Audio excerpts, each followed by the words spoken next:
Hey y'all. So I'm back. Tonight I want to talk about understanding the flesh. And yeah, I'm just going to go through, it's a few pages here.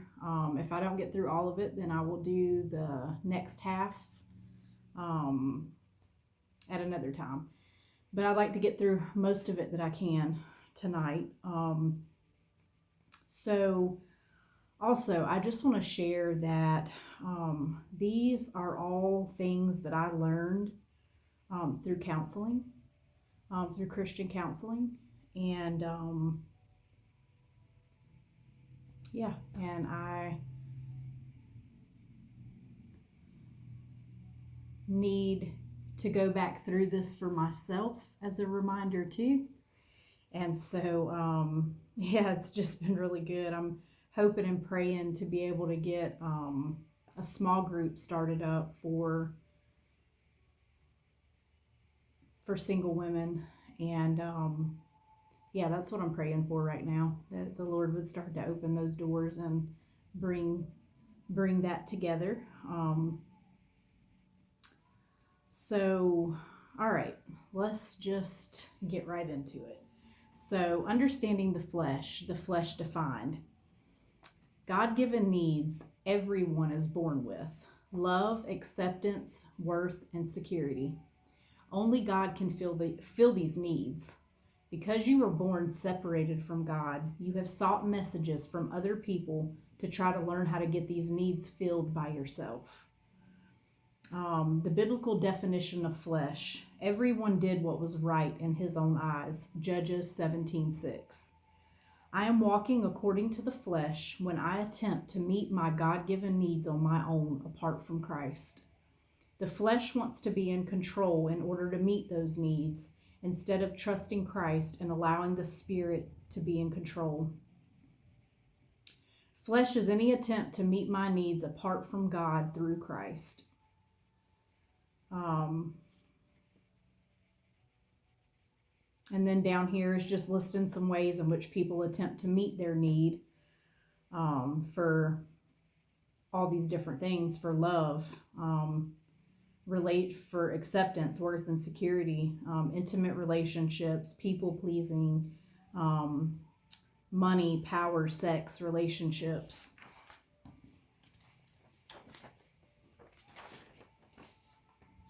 What hinders God's greatest purpose for you?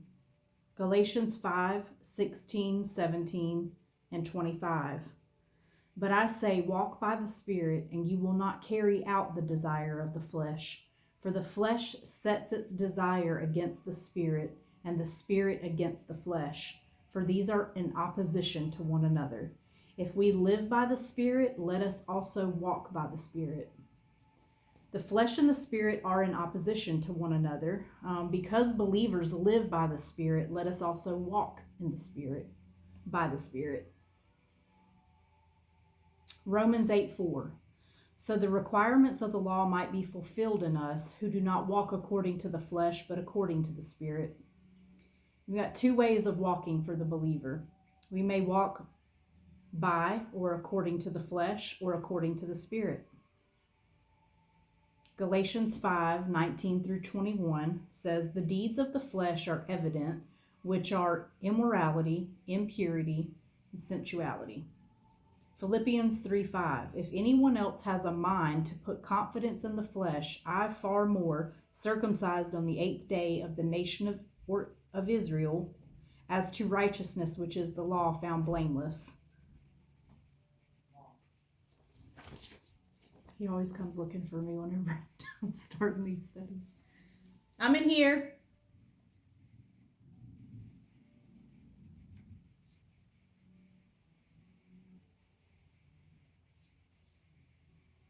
I don't think he heard me. Okay, so I wish I could show y'all these charts. It would be so much better, but I'm just gonna go through them with y'all. Understanding the flesh. Typical flesh habits. So you've got evil looking flesh, acceptable looking, and good looking.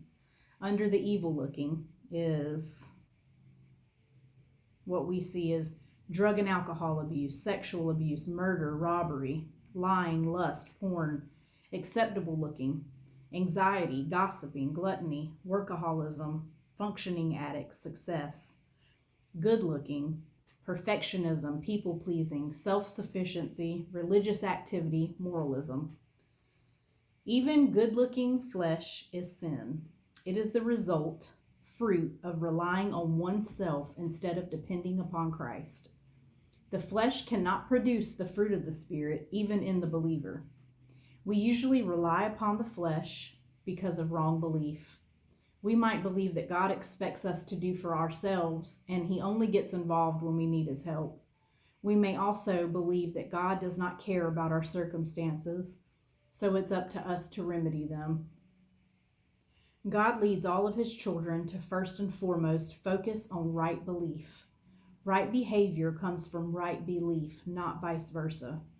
God exposes the lies you are believing that result in these flesh habits and then reveals truth that renews your mind. In Romans 12:2, do not be conformed to this world, but be transformed by the renewal of your mind.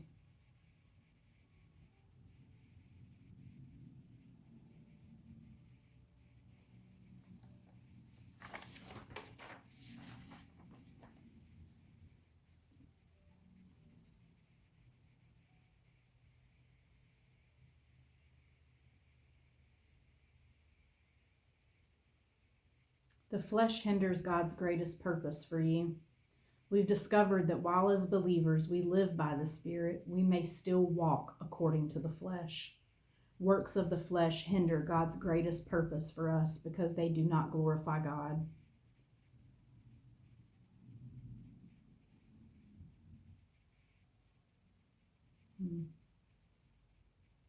And down here it has a tree of the knowledge of good and evil and a tree of life. It says the tree of the knowledge of good and evil, flesh, and the tree of life was of Him, Spirit. In Genesis 2:8-9. Then God planted a garden in Eden in the east. He put the man He had just made in it.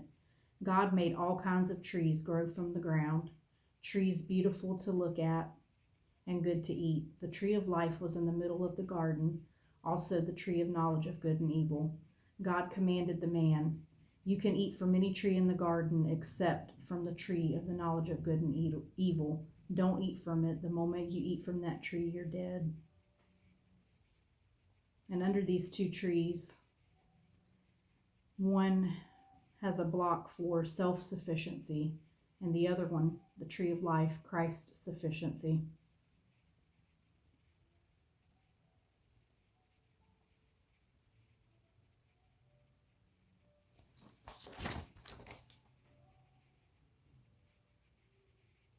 The flesh is a controller. It's self-protective. It holds me captive. It's deceptive. It tells me my identity is based on itself, what I do. The flesh is proud. It's an idolater and a rejecter.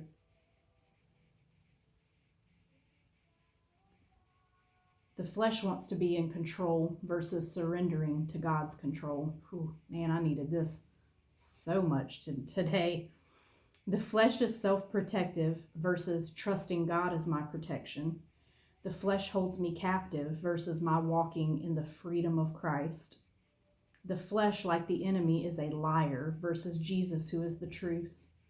The flesh establishes itself as my identity versus recognizing my identity in Christ.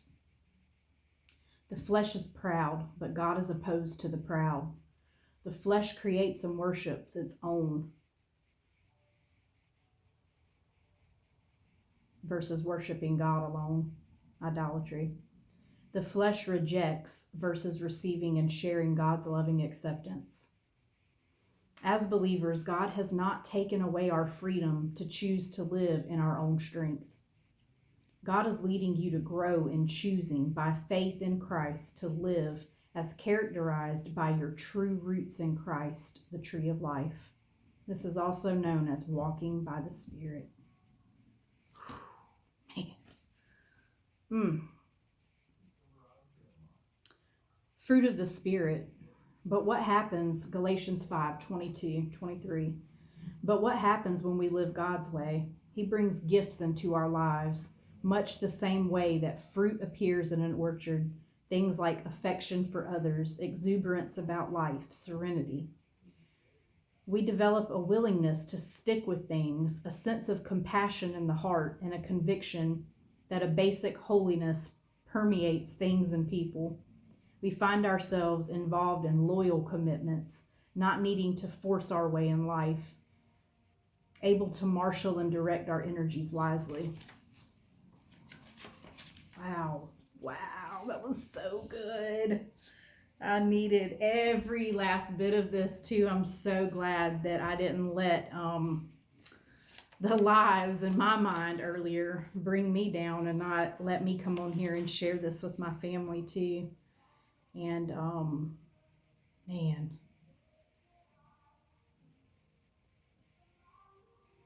how beautiful is that?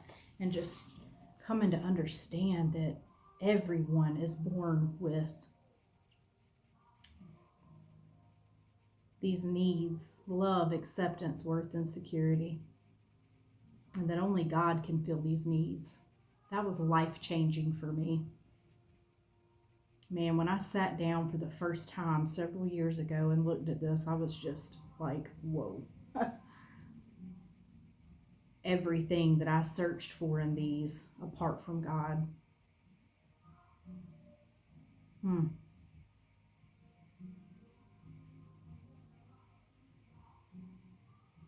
That's so good. Well, that was actually not as long as I thought it was going to be. So that was really good. And I hope and pray that this has blessed you tonight and gave you a better understanding of the flesh and of your needs, and knowing that only God can fill those needs. And yeah, that's it. So I love y'all so much, and I will see y'all next time. Bye.